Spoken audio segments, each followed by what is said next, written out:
প্রথমে বিএলও ভাইদের জন্য একটা ফর্ম দেখাচ্ছি।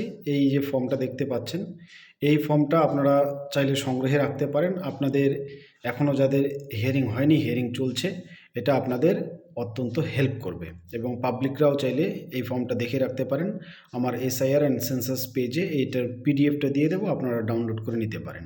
ইমেজ ফাইলটা দিয়ে দেবো।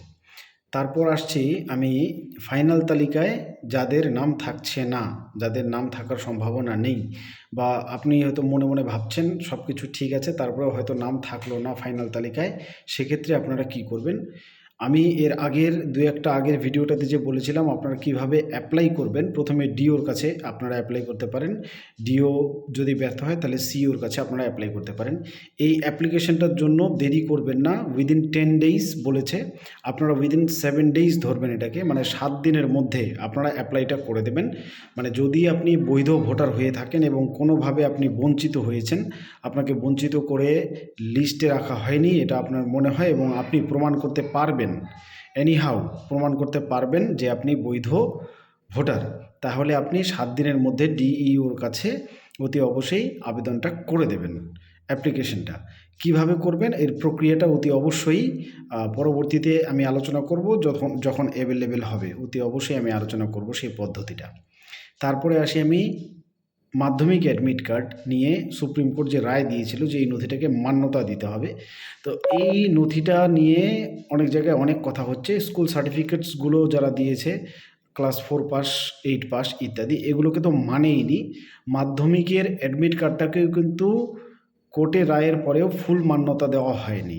যদি মান্যতা দিত তাহলে আমি একটা নোটিশ দেখিয়েছিলাম আপনাদেরকে, এবং দেখিয়ে সেখানে আমি প্রমাণ করেছিলাম যে ওনারা বলছে যে শুধু আধার কার্ড এবং এডমিট দিলে তাহলে অ্যাপ্লিকেশন বাতিল হবে। তাহলে আধার কার্ডটাকে মানলো কোথায় নথি হিসেবে?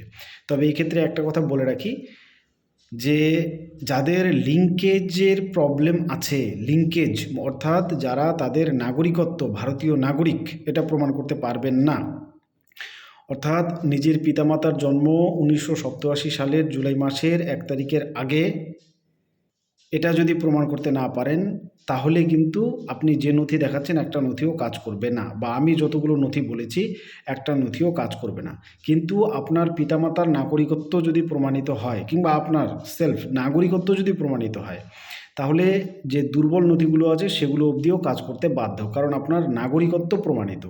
নাগরিকত্ব প্রমাণিত হয়ে গেলে পরে ইলেকটোরাল রোলে থাকাটা একটু কষ্টকর হতে পারে, কিন্তু অসম্ভব একদমই নয়। কষ্টকর এই অর্থে যে হয়তো নামের ভুল ইত্যাদির জন্য আপনাকে মিসম্যাচের কারণে তালিকাতে রাখা হয়নি, কিন্তু যেহেতু একজন বৈধ নাগরিক তাহলে আপনি ইলেকটোরাল রোলে জায়গা পাবেন, আজ না হোক কাল। এই কারণে অ্যাপ্লাইটা করে দেবেন। যদি নাম বাতিল আপনার হয়ে থাকে, ফাইনাল তালিকায় যদি না থাকে, এবং আপনার যদি মনে হয় যে আপনার বৈধ কাগজপত্র রয়েছে এবং সেগুলো দেখিয়ে আপনি প্রমাণ করতে পারবেন, তাহলে অতি অবশ্যই আবেদনটা করে দেবেন। এবং বলছি যাদের কাছে বৈধ কাগজপত্র নেই কিন্তু তারা বৈধ ভারতীয়, তারা কি করবে এ নিয়েও নিশ্চয়ই নির্দেশিকা কিছু না কিছু আসবেই। কারণ হচ্ছে 31শে ডিসেম্বর একটা মিটিং হওয়ার পরে বর্তমানে ইলেকশন কমিশন এর যিনি প্রধান রয়েছেন উনি যে লেটারটা দিয়েছেন সেটা আমার কাছে রয়েছে, নোটিফিকেশন বলবো আমি ওটাকে। ওখানে পরিষ্কার করে বলা আছে যে কয়েকটা ভালনারেবল গোষ্ঠী যাদের ক্ষেত্রে কাগজপত্রের মাধ্যমে নাগরিকত্ব প্রমাণ করাটা বা অরিজিনাল ভোটার তারা এটা প্রমাণ করাটা যথেষ্ট কষ্টসাধ্য। তাদের মধ্যে যেমন রয়েছে এক্স ওয়ার্কার, আমি গোটা শব্দটা বললাম না, বলা যাবে না, দেখুন এক্স ওয়ার্কার যেমন রয়েছে, তেমনি রয়েছে আদিবাসী সম্প্রদায়, অনেক এমন কোনো জনজাতি যাদের সঙ্গে কাগজপত্রের কোনো সম্পর্ক নেই, কিংবা হচ্ছে যারা আশ্রম ইনমেটস আছে, আশ্রিত আছে কোনো আশ্রমে, বা এই জাতীয় জনগোষ্ঠী যারা রয়েছে যাদের কাগজপত্রের প্রশ্নই ওঠে না, তাদের কিন্তু অন্য হিয়ারিংয়ের ব্যবস্থা করা হয়েছে। ডিইও নিজে গিয়ে স্বয়ং ওই সমস্ত ক্ষেত্রে ওখানকার যিনি বিএলও রয়েছেন এবং বিএলএ রয়েছেন, প্রয়োজনে তাদের সঙ্গে কনসাল্ট করে গ্রুপ ওয়াইজ এদের সঙ্গে যে প্রক্রিয়াটা সেটাকে এগিয়ে নিয়ে যাবেন। এবং যদি উনি চান তাহলে ইনাদেরকে ভোটার তালিকায় ফিরিয়ে আনতে পারেন। সেক্ষেত্রে যে ভেরিফিকেশনটা হবে, ফিল্ড ভেরিফিকেশন বলছি আমি এটাকে, এটা ফিল্ড ভেরিফিকেশন।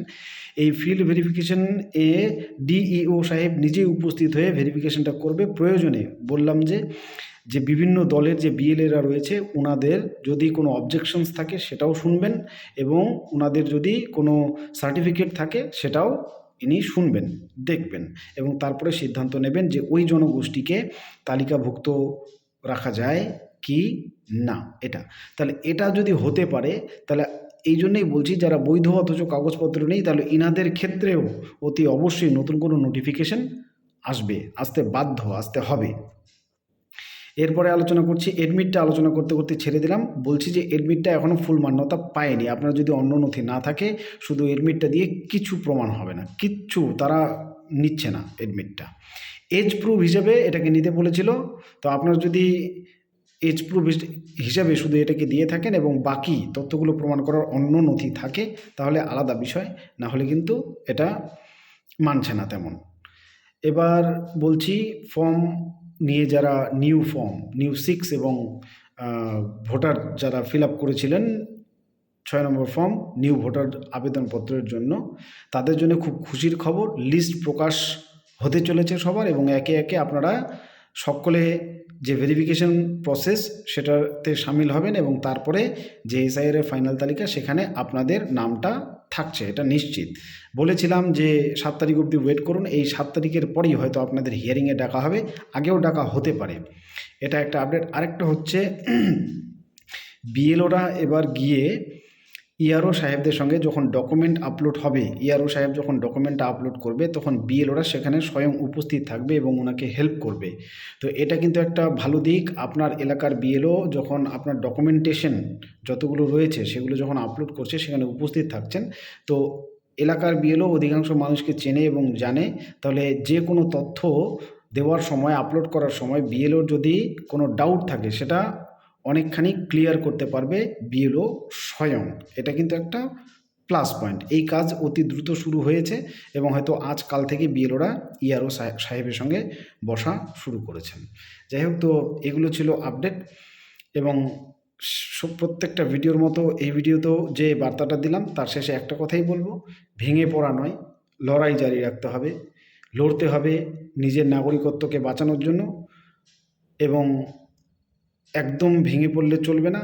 আমরা যদি ভেঙে পড়ি, তাহলে আমাদের সন্তানদের ভবিষ্যৎ কী হবে? আর ভূমিপুত্র সার্টিফিকেটটার দাবি তুলুন।